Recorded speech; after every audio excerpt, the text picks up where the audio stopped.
eu vejo muito aí, até o Jonas falou outro dia e eu concordo com ele, virou moda, né? O yoga virou moda. E assim, tudo bem, é uma moda boa, mas ao mesmo tempo a gente precisa compreender o que é o yoga, sabe? Por que que eu quero praticar yoga? O que que o yoga me beneficia na minha vida?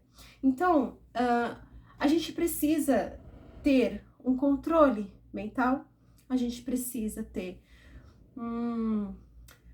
uma paz, né? Então a gente precisa permitir as nossas emoções para que a nossa vida emocional esteja mais fluida e o nosso corpo físico saudável. Então o yoga não é só asana e respiração e meditação e concentração. Essa é uma forma de que a gente tem de percorrer o caminho inverso. Porque assim, ó, por que inverso? Quando a gente adoece ou quando a gente passa por situações que são muito difíceis na nossa vida, a gente vem inicialmente através do psíquico, do mental, do emocional e depois pro físico. É claro que se às vezes a gente sofre um acidente, aí é físico, né? Mas o que eu quero dizer com isso é, muitas vezes a gente não tá se sentindo saudável, não tá se sentindo bem, não tá se sentindo realizado, e às vezes até doente na vida, e isso inicialmente veio do psíquico, da parte espiritual, da mente e das emoções. Certo? Ok. Para que eu aprenda a viver no samsara, para que eu aprenda, o samsara é o quê? Aquela repetição. É uma repetição, a vida lá é impermanente, várias coisas acontecem o tempo todo e a gente muitas vezes fica preso numa repetição de erro. E aí, às vezes, a nossa vida fica ali repetindo situações. Por exemplo, pode ser em relações amorosas, pode ser na sua vida profissional, coisas que se repetem, ou familiar. Estou dando um exemplo de um aspecto, mas o samsara é aquela repetição onde a gente fica preso, a gente tá aqui na Terra e a gente fica repetindo várias situações até aprender, porque a gente tá aqui para isso. E aí vem uma ferramenta, várias ferramentas, e uma delas é o yoga, que ensina a gente como viver nessa impermanência de forma saudável, né? Que eu consiga acessar a minha essência de forma permanente para que eu viva a impermanência, né? Então, é falado aí sobre a felicidade permanente. Então, o yoga traz, né? Então, tem os darshanas, os caminhos, e o yoga é um deles. E ele traz esse objetivo. E qual é o objetivo de você encontrar essa felicidade eterna? Na verdade, ela está no autoconhecimento. Só que o autoconhecimento, ele não é tão simples. A gente recebe pressão externa, a gente compreende o fora de acordo com o que a gente recebeu de fora e o que tem dentro, pode ser traumas e tudo. Então, eu tenho a perspectiva de algo diante daquilo que eu experienciei, então eu posso estar enxergando aquilo de uma forma que não é a realidade.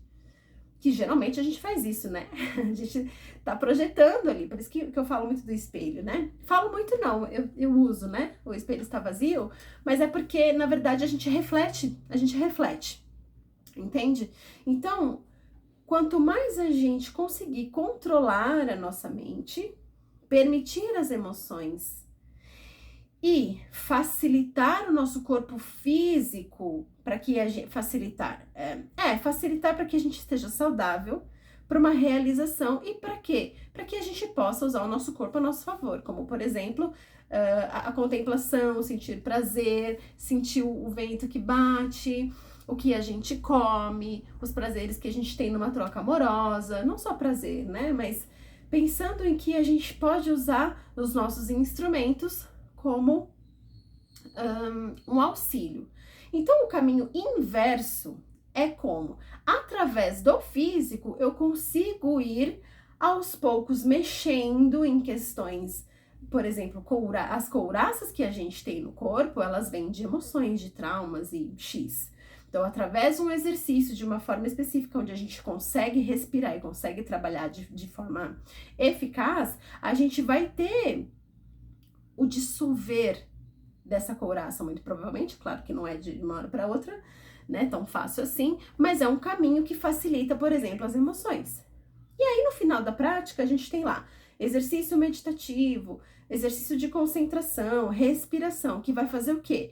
Vai ajudar a gente a aliviar os turbilhões mentais para que a gente consiga acessar a nossa essência, ou que a gente consiga ter a percepção da nossa consciência, porque a evolução de consciência, na verdade, sim, a nossa consciência é. A gente que muitas vezes não consegue enxergar, porque a mente está muito conturbada. Então, a ideia é que a gente amenize a mente, permita as emoções para que a nossa essência permaneça. Essa é a felicidade eterna.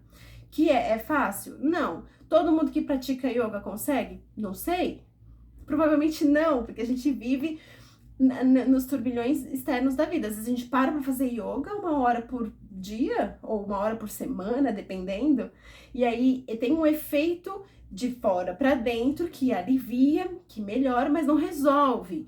Por quê? Porque a gente não colocou o principal, o que vem antes dos exercícios, antes do pranayama, que são os yamas e niyamas, que são as formas como a gente tem que enxergar o mundo de fato.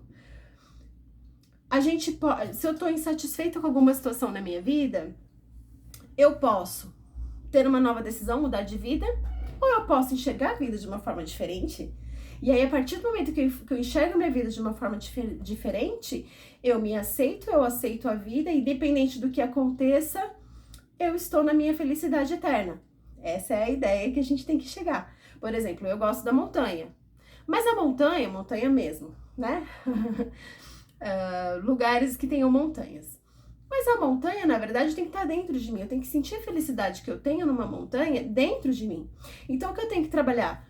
A minha birra, minha criança interior, coisas que eu quero e não aceito, sabe? Coisas que estão enraizadas. Às vezes a gente tá muito ferida, nosso ego tá muito ferido diante de tudo que a gente já viveu pela ignorância, né? A própria ignorância gera sofrimento. E aí até falei não sei se eu postei, mas eu gravei um vídeo falando aí dos venenos do budismo.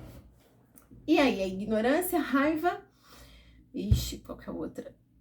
Ignorância, raiva e apego. Então, a ignorância sobre o nosso apego excessivo gera raiva, por exemplo. Certo? Então, quando a gente vai no caminho de autoconhecimento, o que seria esse autoconhecimento? Perceber como são os meus pensamentos, perceber como são os meus sentimentos, perceber como tem sido a minha conduta na vida, porque às vezes a gente é de um jeito e age e não consegue agir de acordo com aquilo, diante de muitas coisas. Às vezes não consegue levar tão a sério, tão profundamente aquilo que é genuíno dentro da gente, porque tem tanta informação externa e às vezes a gente quer se adequar, quer se encaixar ou quer bater contra. E tudo aquilo que vem pelo nosso olhar, o que a gente deveria lutar, na verdade, escolher todos os dias, que é ter ações bondosas, ter ações na direção que é o meu Darshana, que é o caminho do meu autoconhecimento, assim como também, quando eu me conheço, eu tenho mais compaixão com o outro, comigo. Então, vai para um lugar de doação, de servir e até mesmo de devoção pela própria fé e confiança na vida. Então, quando você começa a praticar yoga com essa profundidade, sabendo que você precisa enxergar, perceber os seus pensamentos, perceber as suas emoções, perceber e trazer para a tua vida os yamas e os niyamas, coisas que a gente precisa evitar, coisas que a gente precisa trabalhar dentro da gente, que todo ser humano precisa, independente de trauma ou de qualquer experiência de vida, isso vai ser um facilitador para esse autoconhecimento. Você escolher isso todos os dias é muito difícil, é muito desafiador. Você precisa ter uma motivação muito maior. O que te faz não entrar num conflito onde você tem um padrão repetido lá da sua vida que acontece, é muito difícil. Se você não tem aquela motivação e aquela decisão latente dentro de você, você vai cair toda hora e vai cair de novo. E os anos vão passar e você vai continuar naquela roda, né? Então, que a gente possa praticar yoga com sabedoria, né? O próprio yoga traz a sabedoria, mas às vezes a gente não consegue. E tudo bem. Também tem o outro ponto da gente não se cobrar tanto, mas não saia desse eixo que é a escolha por si, por você descobrir a sua essência, o seu autoconhecimento. A principal pergunta da vida é: quem sou eu? Quem sou eu? Quem sou eu? Quem é você? Entende? E a gente vai na busca. Aí, no dia a dia, óbvio que a gente vai ter problemas, óbvio que a gente vai errar e vai tomar a decisão errada. O negócio é você perceber e manter. A próxima ação eu já sei que vai ser diferente. Eu vou me trabalhar para que seja diferente. Ah, não tô conseguindo. Vou buscar ferramentas.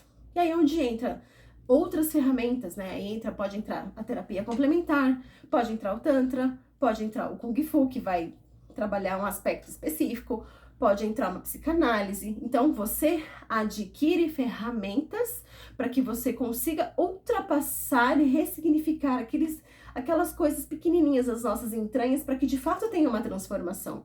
Então, não adianta eu falar para você: vamos fazer a mentoria terapêutica tântrica, vamos fazer aula de yoga, vamos nananã, que você vai se transformar. A transformação está no contexto inteiro e o principal na sua decisão. O que tem de ferramentas para nos ajudar? O yoga traz, o Tantra traz, as meditações ativas do Osho trazem, o renascimento traz, a medicina chinesa, a luta, a dança. Então, assim, muitas coisas a gente tem para usar a nosso favor. Muitas vezes a gente não tem esse conhecimento, por isso que é bom terapeuta. Cá estou eu, terapeuta e professora de yoga, caso você queira, caso você sinta que pode ser um auxílio para você nessa transformação, ou não necessariamente transformação, mas o autoconhecimento, para que você de fato consiga viver na impermanência da vida sem ficar caindo naqueles erros repetidos. Então, o que eu te ofereço aqui como terapeuta, eu nem falo muito terapeuta, porque na verdade eu não sou psicóloga, eu sou terapeuta naturopata, sou fisioterapeuta, terapeuta do corpo, mas eu não posso deixar de lado o quanto eu já estudei de psicanálise, o quanto eu já trouxe de ensinamentos do próprio yoga, que é mental e também emocional. Então eu trago como uma mentoria e falo para você: tá na hora de transformar e sair dessa roda. Como? Dando um pontapé? Poderia dar certo, né? Não! Olhando para dentro, indo de passinho em passinho, vendo quais ferramentas são boas, onde tem resultado, onde não tem. Então, traga isso para você, caso você queira praticar yoga. Isso pode ser uma grande ferramenta para o seu autoconhecimento e para a sua felicidade eterna e suprema. Se isso a gente consegue alcançar em vida, esse é o caminho, porque é o que é dito. Agora, se a gente vai alcançar acessos, né, como, sei lá, Vidya Samadhi, que dizem que a gente tem o acesso, ou a gente pode ter realmente uma transformação, a gente vai ter um salto quântico, sabe? Independente do que for, você tá alinhado e olhando para dentro, autoconhecendo, e a ideia é que a sua vida, a sua volta, como nós somos um espelho, quanto mais a gente se conhece, mais compaixão a gente tem, menos identificado com as situações externas a gente tá, ou seja, menos as situações externas vão me afetar. Automaticamente eu vou criando uma nova realidade. Então, o yoga é um grande aliado para uma realidade harmônica.